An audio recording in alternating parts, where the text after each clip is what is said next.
Today's sutta is called Cetokhila Sutta. I've added the prefix Majjhima. Majjhima Cetokhila Sutta, because there are a number of other Cetokhila Suttas elsewhere. So Majjhima means it is from the Majjhima Nikaya. This is the natural way of fixing the name of the sutta so that we are very sure which one we are referring to. The title translates as the Majjhima Discourse on Mental Barrenness. The word ceto means the mind. It's adjective for citta, ceto. Khila means barrenness. That means like the soil, it's not rich, so nothing can grow in it. Barrenness. This is M16. Majjhima, Sutta 16, middle length teachings, Sutta number 16. So it is in the first 50s. The theme is how to free the mind and liberate it. Okay. And this is one of Ratna's favorite suttas. It's quite a long sutta. It's one of the major middle-length suttas. So there's a lot of repetition. As I mentioned before, the secret and success of an early sutta, the Buddha's teaching, is the repetitions. Do not look down on it. Do not hate it. Do not ignore it. It is in the repetition that awakening lies.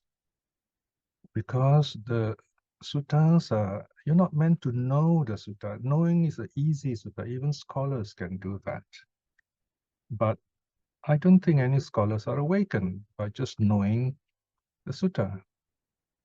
I mean, you can talk very learned in a very learned way about all these things, but the whole idea of studying sutta is to be at peace with yourself, to go through spiritual transformation from being a selfish person to a selfless person, from being a nasty person to be a kind person, from being an ignorant person to be someone who is wise in the reality of things. So some kind of change will empower our lives. We begin to be able to be more patient, able to understand things better. Because we are not awakened, we will continue to suffer. We suffer pain, we suffer sadness, we suffer loneliness, we suffer many things because we are not awakened. But this only proves the Buddha's teaching to be true. There is suffering. And if you're kind, if you're compassionate, you suffer even more. Because you want people to be happy also. You want to be happy, you want others to be happy. Then your mind is rich. In a sense, you are observing the world, you're observing others, you are looking at them, you are listening to them, and more importantly, you are responding to them, you are doing what you can to reach out to them. And all good things in life are about this, about reaching out to people, about being happy and reaching out to others with happiness. So your mind is rich in that sense. And how is your mind rich? So this is what the suttas tell us. Now, as in traditional teachings, the sutta begin with the negative aspect. What is it that does not enrich the mind? Right. So that's the first part of the sutta. 5 things that prevent the mind from becoming rich. The mind becomes poor, becomes barren, like bad soil that nothing can grow in it. Then in the second part, there is this idea of how to enrich the mind. 5 things that will help you to enrich your mind. And then the third part is a sub-thesis, where there are the 5 things that bring you success in the spiritual way. Right? So this is a summary of the sutta.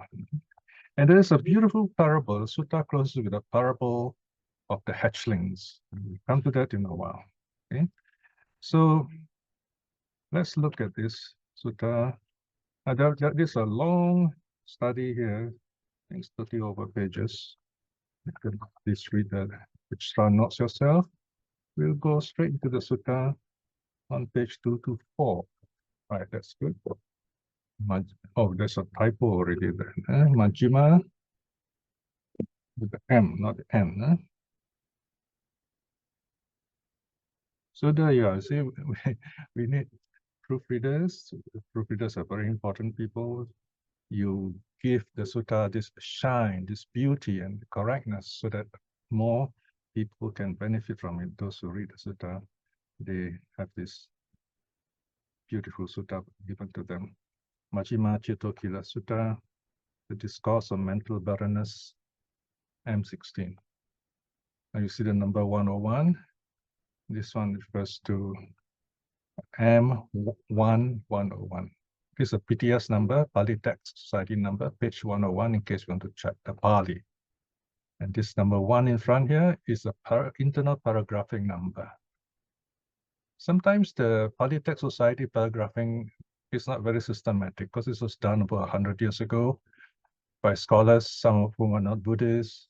You'd be surprised, some of them were actually Christian preachers, but they somehow got attracted to the Buddhist text. They're so excited with it. So they want to have a part of its blessing. They help in the edicting of it. They're very good in language, the British and the Westerners. So, but some of them that they number it unsystematically, and they give huge chunks, one number, and then after that, one short paragraph, another number. So this is not very systematic at all. One reason is because of the style of the oral tradition. It's not like the Bible, you find everything as like story. The Bible is a very edicted text. So whereas the suttas are not that well edicted yet. So before I translate, I normally would check the Pali text of 4 traditions. First of all, there is the Burmese edition, and even in the Burmese edition, you have one main one, but there are other smaller ancient texts. Then you have the Sinhalese edition. There are 2 or 3 texts, 2 or 3 versions, and you have the Thai version. Thai also you have at least 2 or 3 versions. The monks university I went to, they have their own Tipitaka also. Then there is a royal Tipitaka during, I think, in Mongkut's time. There is also the Cambodian Tipitaka, but the characters are very difficult to read, the Khmer characters. Then you have the Laotian version, which is almost lost. But you don't see much of the Cambodian and Laotian Tipitaka. Well, to be quite frank, we are losing many of these ancient texts. That is why it's important to study them, to preserve them. And of course, finally, there is the British text, the Pali Text Society version, which was introduced about 100 years ago in England. All right, so there we are. Number 1, thus have I heard.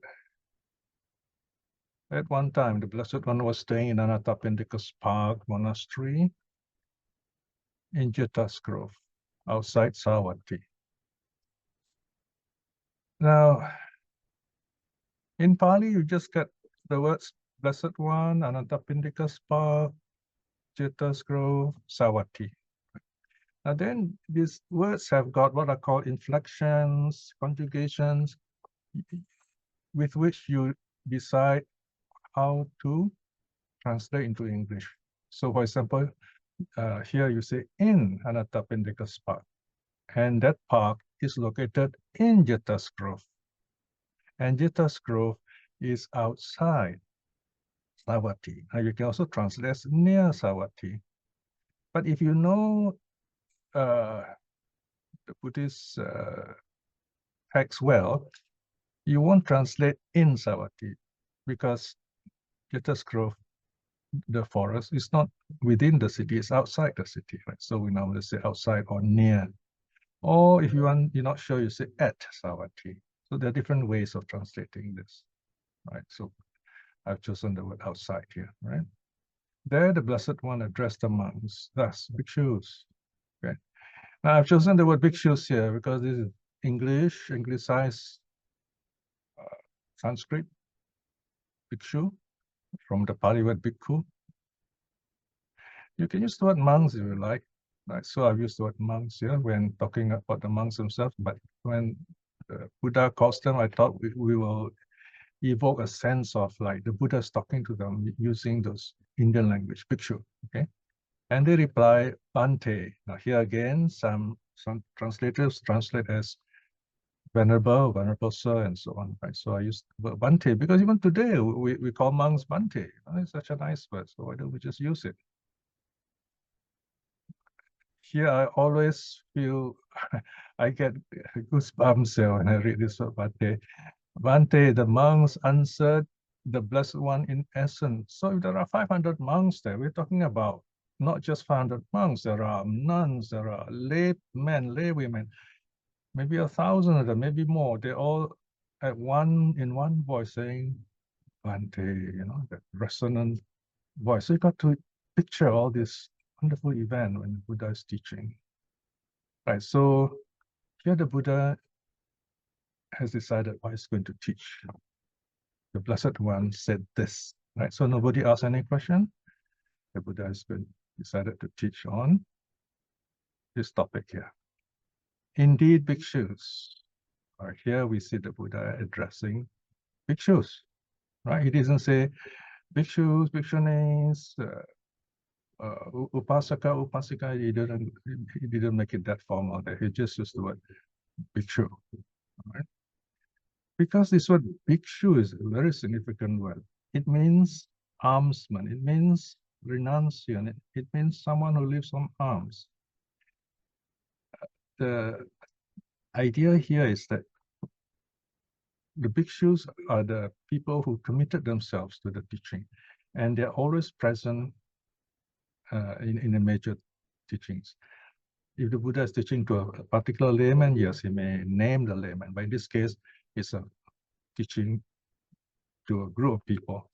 So whoever is listening, says Buddha Gosha, the commentator, is included in this term bhikshu, right? So we should not say, oh, the Buddha is addressing the sutta to the monks, not to us. This bhikshu represents everyone. Okay. I have just finished a new paper in volume 63. Someone challenged the Buddhist teaching and said that the Buddha was not a bhikshu. He was not ordained. He just left home like that, So is that true? What is the meaning of that? Okay, I've written this interesting reply, and I've dedicated this to my daughter, who is now in Belgium, because of its special content. It's quite controversial. Was the Buddha bhikshu, right? Anyway, let's just leave that aside for the moment. So here the Buddha addresses everyone present, including us today. Indeed, bhikshus, that any monk, here again, monk refer to any practitioner, that any monk who has not abandoned his 5 mental barrenness, not cut off his mental bondages, would attain growth, increase, abundance, or full growth. In this Dhamma Vinaya, this is impossible. This is not possible. So here we see the Buddha saying that this the style of Indian language. They put in, they write a positive sentence and they say, this is not so, right? You find this kind of style of talking also in monastic Thai. In Thailand also, there's this Pali-ness, if you like, inverses in Thai language also, all right? So we got to take a note here. Then here you see the essence of a dictionary: growth, increase, abundance, or full growth. Now remember, this is an oral tradition, so the Buddha would use different Pali words. They all have the same meaning, right? So if you miss one word, you have the other one. So someone called Moggallana in the Middle Ages in Sri Lanka, I think, collected all these phrases and compiled the first dictionary, I think around the 10th century, the first dictionary in the world. So they like this collection of synonyms, that's a source. Okay, right. So the Buddha says, in this case, to simplify the sentence, if you want to progress in the Buddha's teaching and keep the Vinaya well, keep the precepts well, you must avoid five kinds of mental barrenness. And here, mental bondages also refer to the same thing, right? So you have different, what I call synonyms here. All right, so what are the five barrenness? Let's look at the next section. Let's go on to the next section, okay? Five mental barrenness and five mental bondages. They kind of, they're overlapping lists, they're a connected list, all right? They refer to the same situation, same problem, which prevent us from reaching the path. Now here you see it's quite a long list, and I only got about an hour, less than an hour now, to summarize for you all these things. So I'm not going to go through all the repetition. I'm just going to give you some idea of the text, and then I will summarize. 3. What are the five mental barrenness that have not been abandoned? So here you see the Buddha is going to talk about the five things. Here, bhikshus among is doubtful, uncertain, lacking commitment, lacking faith in the teacher. So in this first line, you see the first mental barrenness, lacking faith in the teacher. Now, if you have a peek in the next, number 2, you also see lacking faith. And here also you see the word lacking faith. So you find this group of 5 have got this problem with doubting 5 things. Any monk bhikshu who is doubtful, uncertain, lacking commitment, lacking faith in the teacher. Here, teacher refers to the Buddha, not your guru here, to the Buddha, Buddha's teaching. The teacher, your present teacher presents as taught by the Buddha. His mind does not tend to ardor, devotion, perseverance, striving. Your mind will not be inspired, will not have effort to practice, to be at peace. All right. So first is this person lacks faith in the teacher, in the Buddha. This is the first mental barrenness. Okay. All right. So there you are. The rest can repeat itself. Number 2, lacking faith in the Dharma, the teaching. All right. And then number 3, everything repeats itself, lacking faith in the sangha. Okay, I'll come back to this. All right. And just read through all the 5. Sangha, and then number 4, lacking faith in the training. Taking forth in the training. And then the last one, number 5, let's go to the bottom. It says here, furthermore, bhikshus among is angry, displeased with fellow Brahmacharis or celibate colleagues, not other monks, other nuns. His heart troubled, unfeeling, callous. Callous means no feeling, filled with hatred, basically. So everything is the same here. No? Any monk bhikshu who is angry, displeased with fellow Brahmacharis, his heart troubled, unfeeling, his mind does not tend to ardor, devotion, perseverance, striving. For one whose mind does not tend to ardor, devotion, perseverance, striving, this is thus his 5th mental barrenness that has not been abandoned. So he won't progress to the path. So there you are. There are these 5 things, and this is the key teaching here.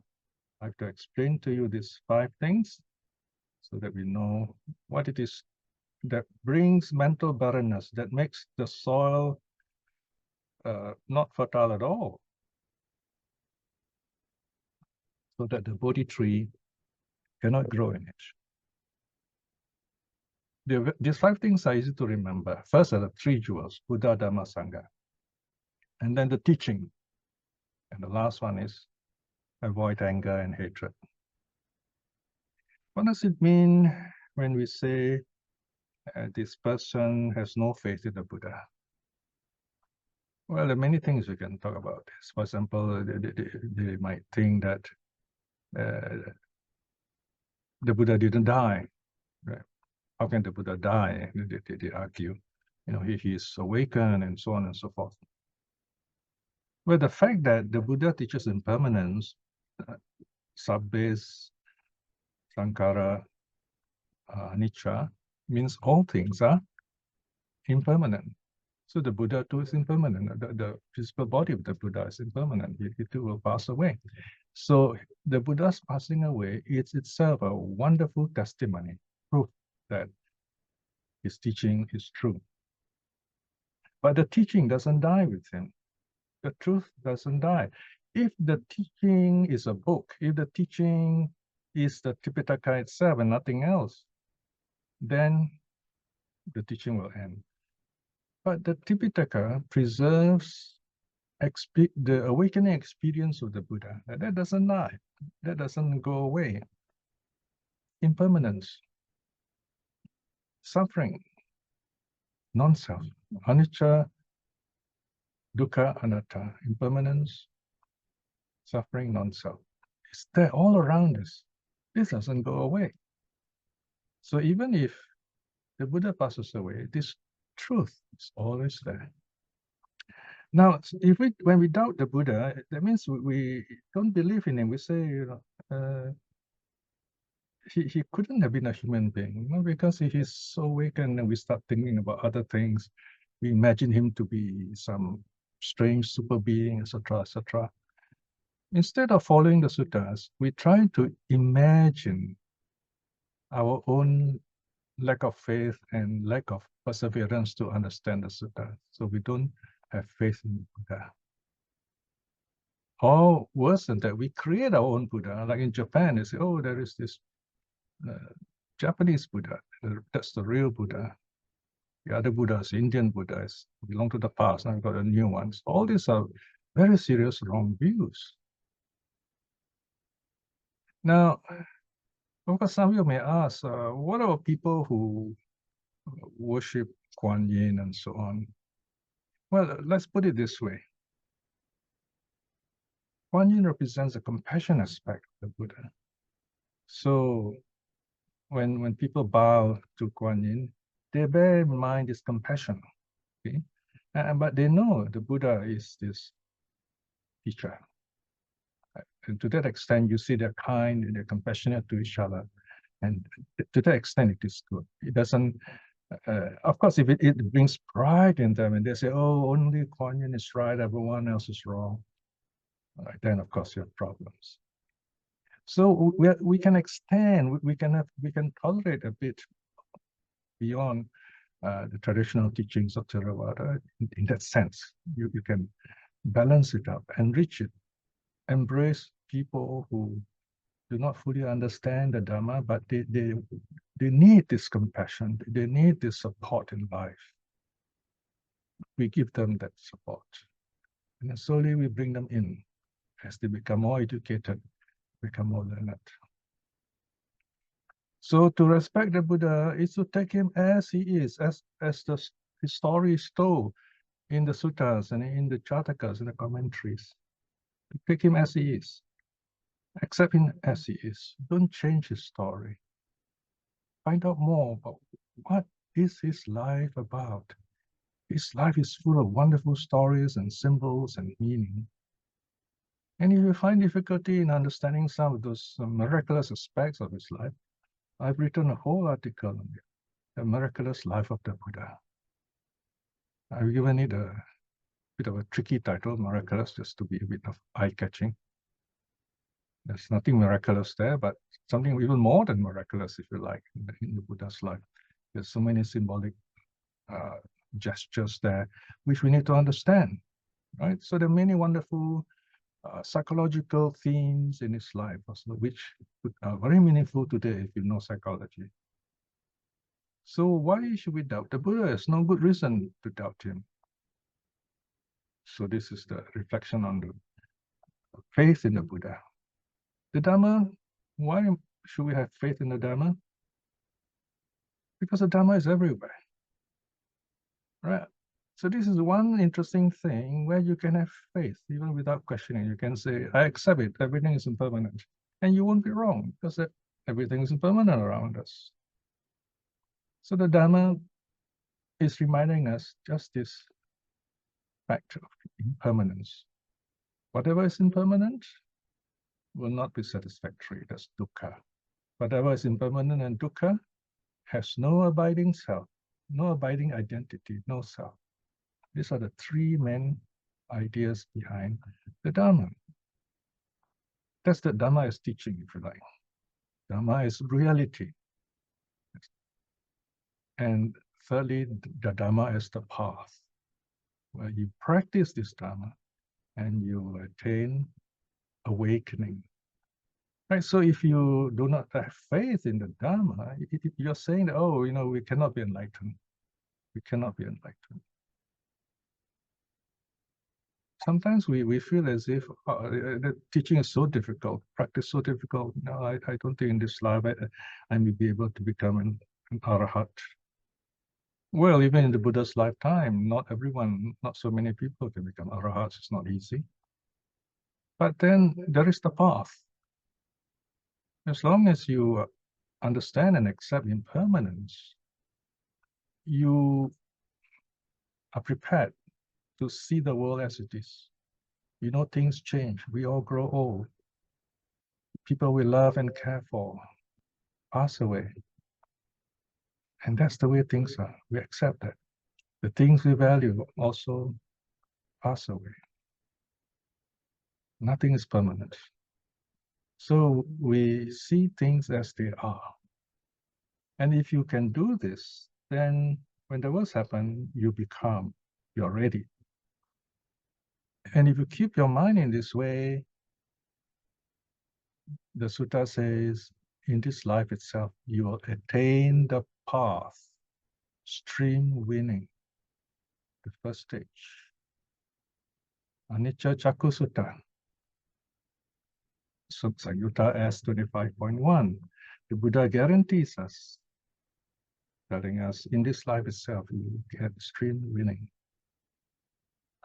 The sentence that convinced me of this wonderful teaching is when the Buddha says, if you do not attain stream winning in this life, you definitely get it at the moment of passing away.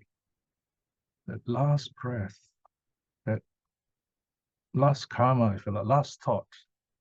Because you have habitually practiced impermanence, reflected on impermanence, that teaching, that good karma will follow you right to the end, to the very last breath. And that it gives you the momentum to push you into stream winning in the next life. So you're on the path. You're reborn in a place where you're able to study the Dharma. Somehow you will manage to know the Dharma and you move on from there. Once you're on the path as stream winner, arahathood is on the way. It might take a long or short, but it's on the way. So there you are. Why lack faith in the Dharma? What about the sangha? Okay, let me just stop here for a while. I got to take 5 minutes break. So we come to the third mental barrenness, the third basis for mental barrenness, which deprives our mind of its spiritual wealth, if you like. That is lacking faith in the sangha. Now, sangha here has two meanings. The first meaning is the conventional sangha. That means the monastic sangha, the monks and the nuns. Here, my understanding is it is regarding the monks and nuns themselves. They should have faith in the sangha, meaning have faith in the vinaya. The vinaya defines the sangha. You are a monk because you keep the precepts, because you are vowed to keep the precepts, and you live by alms, right? The monk system doesn't need modernizing. It's meant to be old. And it is this wholeness that protects the Dharma. You can teach give the teaching in new ways, yes, but the practice is still the same. You don't change the Dharma, in other words. You can't change reality. You cannot say, okay, from now on, there's no such thing as impermanence. You can't say from now on, we're going to revise and reduce the 4 truths to 3 truths. So the wrong and odd, isn't it? So you can modernize certain aspects of Buddhism, maybe the way we build temples, even the way we chant perhaps, but you cannot modernize the teachings. If you modernize the teaching, it's like polluting the air, right? So you breathe in bad air. So respect for the sangha means a monk or a nun should respect the vinaya. They should respect renunciation, because as I said many times before, if we put down the whole of Buddhism, especially monastic Buddhism, in one word, I will even say the whole of Buddhism in one word, that one word is renunciation. Buddhism is about renunciation. I'm not talking about just becoming a monk or a nun. That is outer renunciation. That alone doesn't bring awakening. But all the Buddha's teaching is about renunciation. Sila, Samadhi, Panya. Moral virtue, concentration, wisdom. They're all different stages, different aspects of renunciation. Nekkhamma, renunciation. Moral virtue means we renounce killing, renounce stealing, renounce sexual misconduct, renounce lying, renounce intoxication, drunkenness. Then on the second level, concentration, we renounce distraction, unmindfulness, so that our mind becomes more focused, so attain samadhi. And cultivated in body, that is the precepts. Cultivated in mind, that is concentration. We go on to gain wisdom. Renunciation of ignorance. This is what leads us to awakening. Awakening here means you let go of the senses, let go of the world. You're free from time and space, and you attain nirvana. Renunciation. So that is why monks and nuns have faith in the sangha in that sense. Sangha representing that practice of renunciation. Whether you're a monk or a nun or layman or laywoman, our task is to renounce at different levels. And when you do renounce, when you reach the path, you attain the spiritual sangha, the noble sangha, Arya Sangha, that is a true winner, once returner, non-returner, Arahat. That covers all the fourfold company. Monks, nuns, laymen, laywomen, right? So we must have faith in that, the sangha, right? That's the third. Then we overcome the third mental barrenness. Now, having said that, the Buddha mentioned the next one. If we go further down now, that's the training. You can see number 6, training. Okay, so the training, of course, refers to the Sila, Samadhi, Panya before the path is attained. The eightfold path leading to the noble path. So we should have faith in the training. So here the training refers both for the monks and nuns, the monastic training, for us lay people, keeping to the precepts, basically a list of 5 precepts, keeping your mind calm, studying the suttas to cultivate wisdom, some level of intelligence and inner peace. That's the training. Because without the training, you will not see the Dharma. You will not be wise. People will fool you. Whatever they tell you, you will listen, you believe. Or worse than that, you'll create your own wrong views and mislead others. That's even worse, right? So the training is very important. Training means we are humble and open to learning, especially whatever teaches us to see impermanence, suffering, and non-self. That teaches us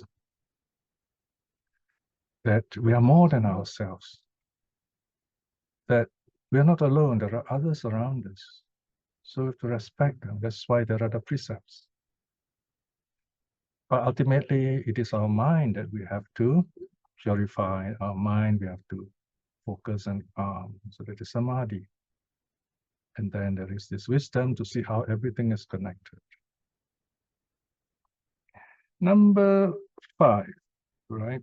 Here the Buddha says, furthermore, bhikshus among who is angry and displeased with fellow brahmacharis, his heart troubled, unfeeling, callous, he is mentally barren, right? So, especially for monks and nuns, they should not show any anger, right?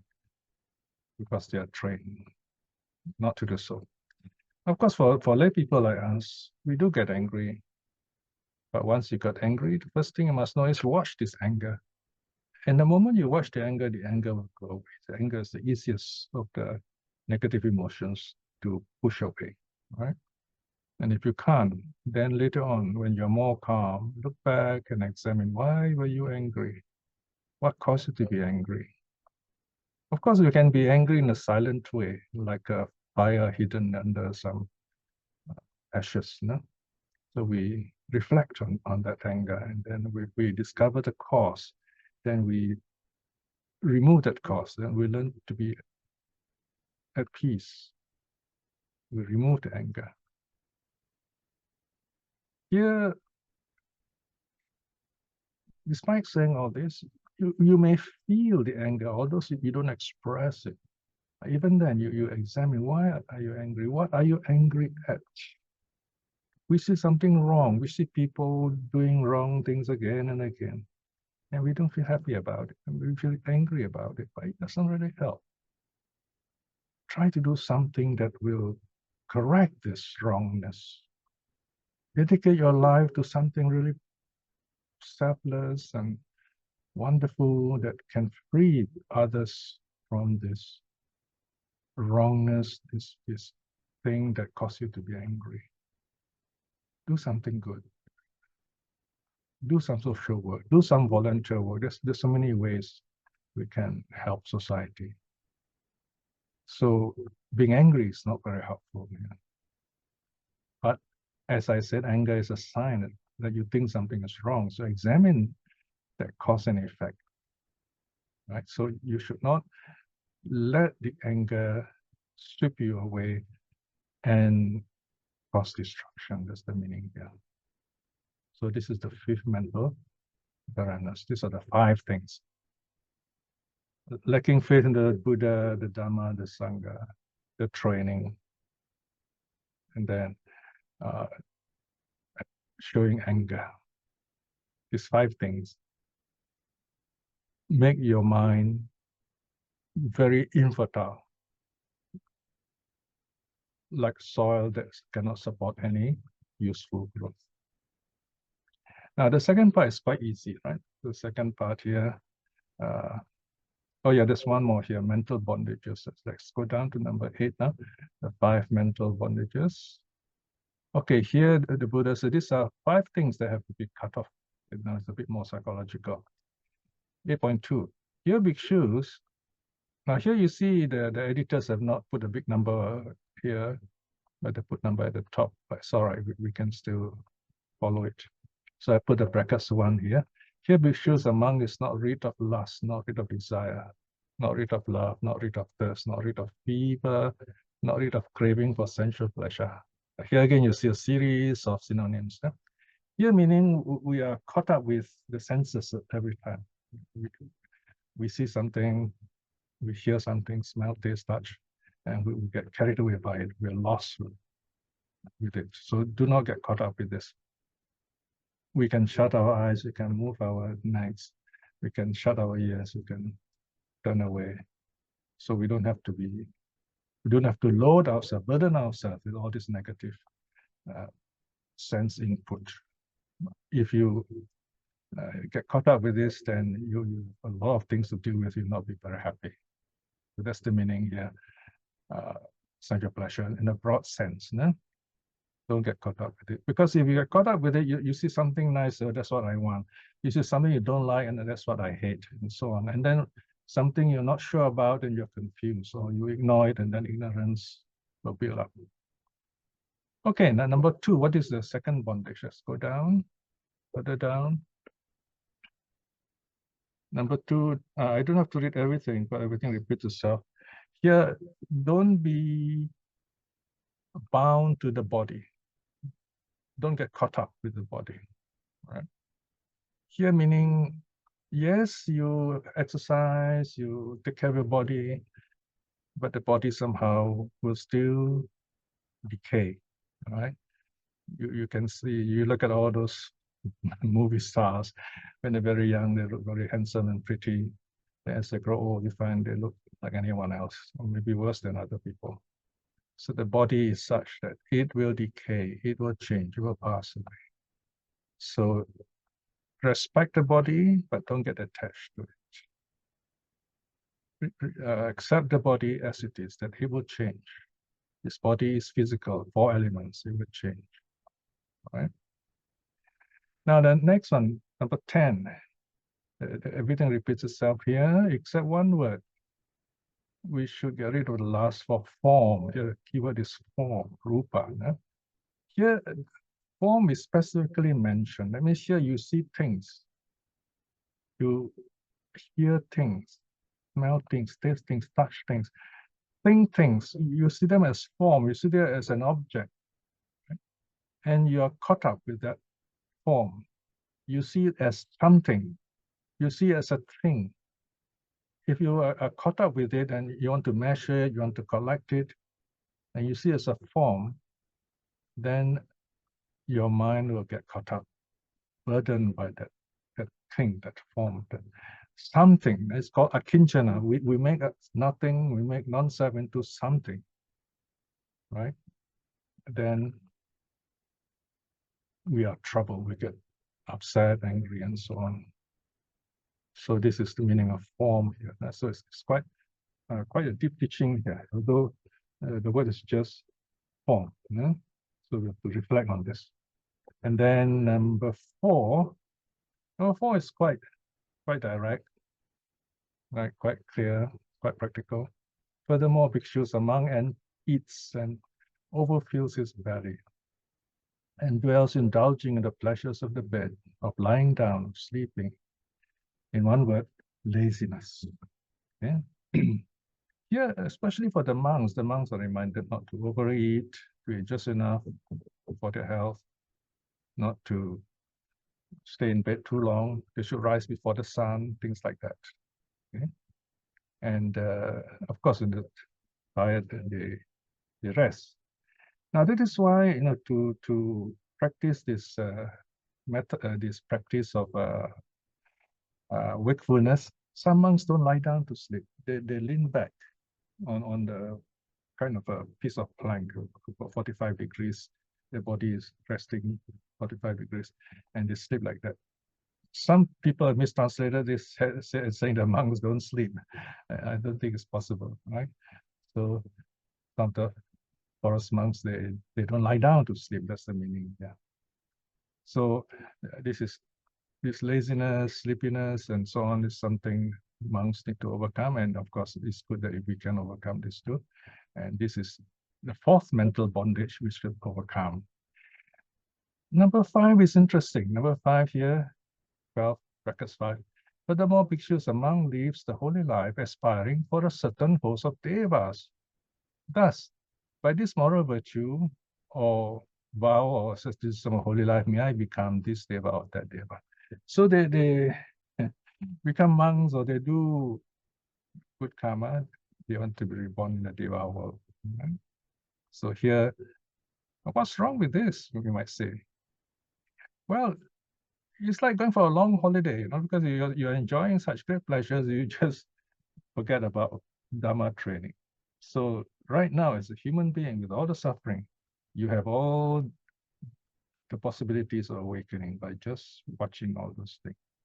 So if you don't aspire to be reborn there, of course, if you're reborn there by natural processes, well, you can still somehow keep in your good thoughts will continue, right? But here the idea is not to see the Buddhist life as the purpose is to be reborn in a heavenly world. That's not the purpose of the Buddhist teaching. So this fifth point stresses that.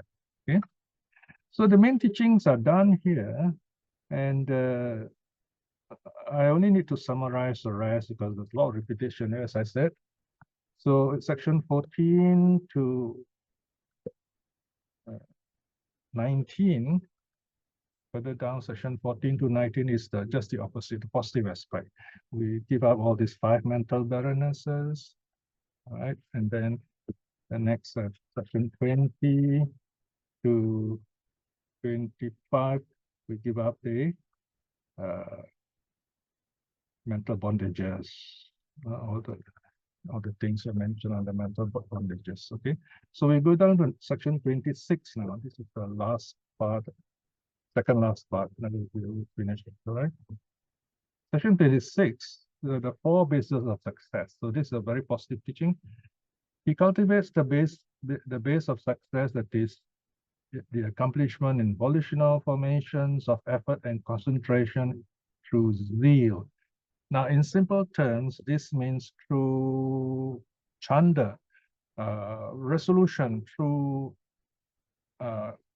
telling yourself, I'm going to do this, okay? Through inspiration, through determination, you say, I'm going to harm my mind.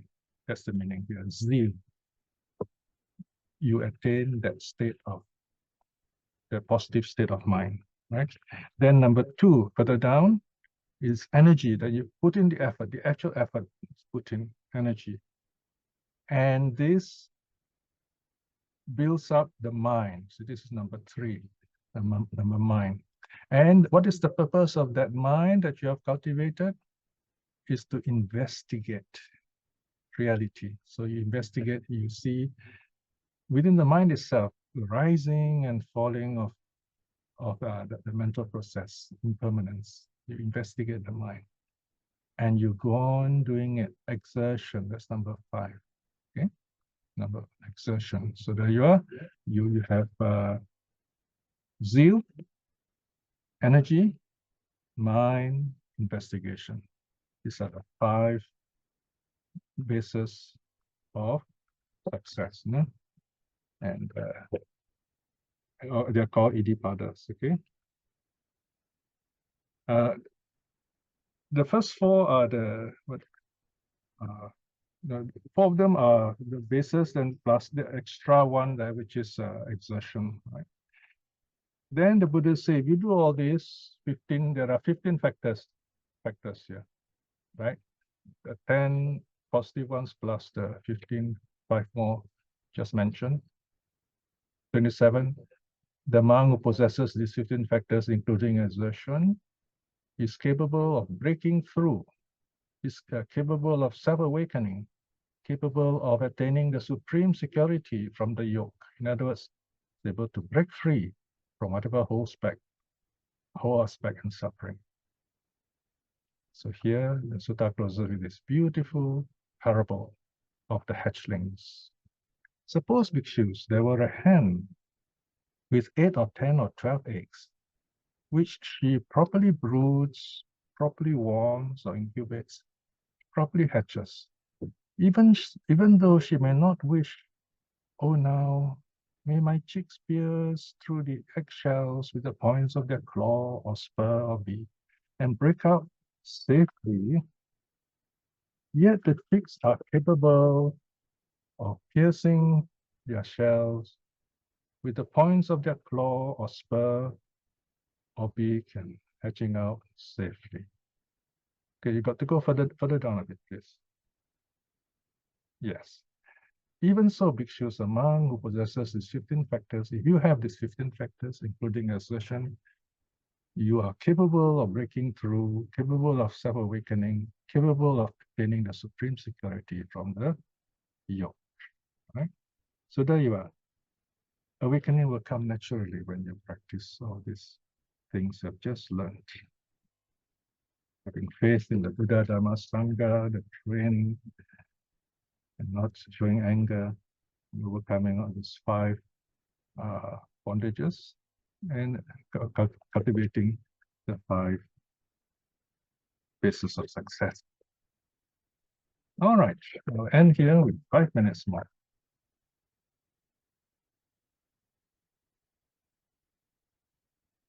Thank you, Piya, for the teaching. Now we have a Q&A. Sister Aisin will take over the session. Sister Aisin, please. Thank you. Thank you. Thank you, Sister Rana. Can you hear me? Yes. And yeah. next. Thank you. Thank you, Brother Piya, for the teaching. The first question from Brother Manyak. Brother Piya, thank you for the teaching. Could you please share something about self-identity or personality view as the first factor? Oh, okay. Right, the simple answer about self-identity view is to see ourselves, identify ourselves with one of the aggregates. Form, for example, some people may say, I am my body. I am my body. This is my body. Especially, for example, smokers, you tell them, please stop smoking, it causes cancer. They say, no, it's my body, why should you worry about it? Is it our body? No, my favorite answer is this. I say, well, if you don't take care of yourself and you dropped it here, I have to clear your body. That's not right, So you must take care of your own body, right? I mean, it's one way of answering. So that's one wrong way to identify with your body. Say, this is me. Or some people identify themselves with feelings. My feelings, you're hurting my feelings. That's called owning the pain. When you say someone's hurting my feelings, this is my feelings, then pain comes. They're just feelings. Deal with the anger, but they're just feelings. Then some people identify themselves with their karma formations. No?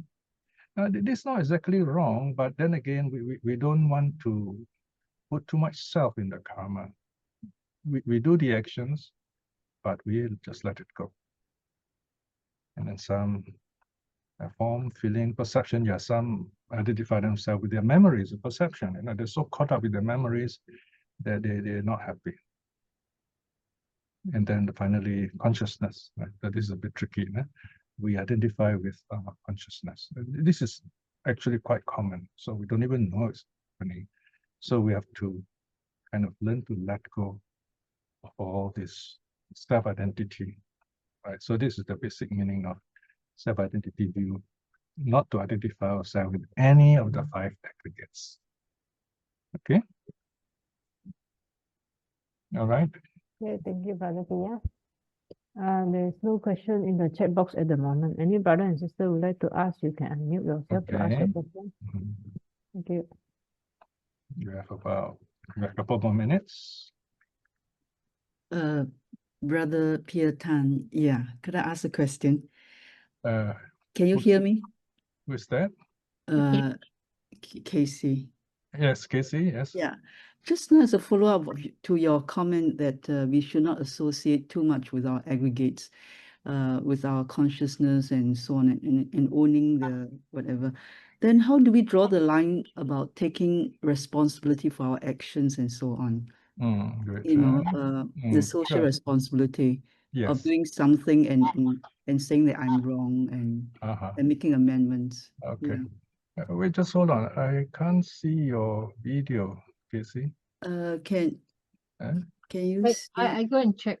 I check. Okay. Yeah, sorry. Yeah, I could see you. Yeah. Yeah. Okay, I can see you now. All right. Okay. Okay, yes, this is one of the key questions, if there's no self, then who is responsible? All right. The responsibility here is is yourself, because whatever actions we do is our intention. So if your intention is, we say, unwholesome, or to put it very simply, if it is bad, okay, then your action will come back to you, because the badness is already inside you. It will come back to you. So it doesn't come from someone else. It arises inside you. So in that sense, we are always responsible for our action. That's the simplest answer. Okay, that's the first part. So in other words, just to repeat myself, our action is wrong when our intention is wrong. Okay, so the karma is there without anyone else having to intervene. Okay. Now, of course, there may be a problem here. So, okay, what if someone has a negative attitude towards me? I didn't do anything wrong, so that's not fair, isn't it? Because if someone is doing this bad thing to me, then of course we have a problem of time. Maybe in the past we did something wrong, and so this karma now is ripening. It is how we respond, how we react to this situation. For example, there are cases where this wise person will not be bothered. People can try to hurt him or even actually harm him. He says, oh, it's nothing to me because I know why this person's like that. This person's not happy and so on. So this person, this good person whose mind is calm and understands Dharma well, and he doesn't identify with anything, he's like a lotus leaf. That's a reflection.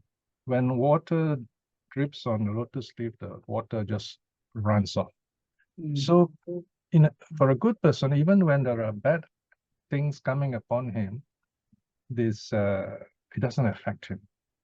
So that he doesn't have to be responsible for it in that sense. Yeah. And now what is really painful is when the pain arises between that person himself, when he sees things and he's moved with compassion. There's a term, in the Buddhist text called uddacha, or more fully, dhammuddacha, Dharma restlessness. The really compassionate teachers, they are sometimes moved by this sense of restlessness, because they see people suffering. The Mahayana likes to make a big deal of it. They say, oh, compassion is, the Buddhist is moved by compassion, suffering of others. We see others suffering, we are moved by it. We say, I must do something about it. I want to do something about it. All right. So even the non-returner has this uddacha, this restlessness.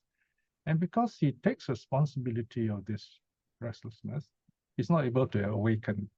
This is one of the last, what do you call this, impediment, last fetter. The Arahat has no such restlessness. The Arahat, it's not that the Arahat has no feeling. The Arahat knows this is nature of suffering, all right?